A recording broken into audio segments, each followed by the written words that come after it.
Hello and welcome to Maths with Jacob. This lesson will focus on multiplying with powers of 10. When multiplying a number by 10, or 100, 1,000, or 10,000, etc., move the decimal point 1, 2, 3, 4, etc. places to the right. Let's look at some examples to see how this works. For each of the following, move the decimal point the appropriate number of places to the right. So 5.6 times 10. So when you're multiplying by 10, because there's 1 0, move the decimal point one place to the right. So 5.6 multiplied by 10, if you move it from there to here, we have 56. 23.67 times 100, move the decimal point two places to the right because you have two zeros.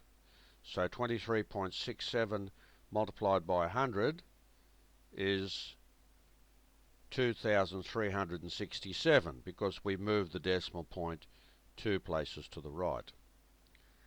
5.76 times 1,000, move the decimal point three places to the right because you have three zeros.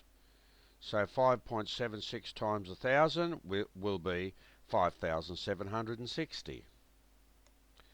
6 by 10,000, move the decimal point four places to the right. So 6 by 10,000 is 60,000. 1, 2, 3, 4. The decimal point is at the end. Number 5. Here are some conversions and the same principles apply. Convert 4.534 kilometres to metres. Since there are 1,000 metres in 1 kilometre, move the decimal point three places to the right. So 4.534 kilometres will be 4,534 metres. Change 56 centimetres to millimetres. Since there are 10 millimetres in 1 centimetre, move the decimal point one place to the right.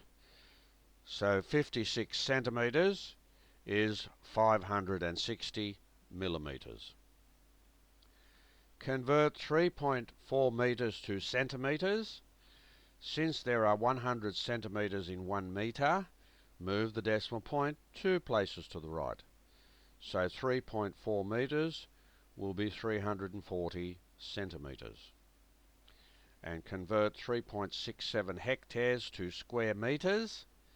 Since there are 10,000 square metres in 1 hectare, move the decimal point four places to the right. So 3.67 hectares will be 36,700 square metres. So this video has shown us how to multiply numbers by powers of 10, and we can do it with normal numbers, or we can do it when we are converting between different units.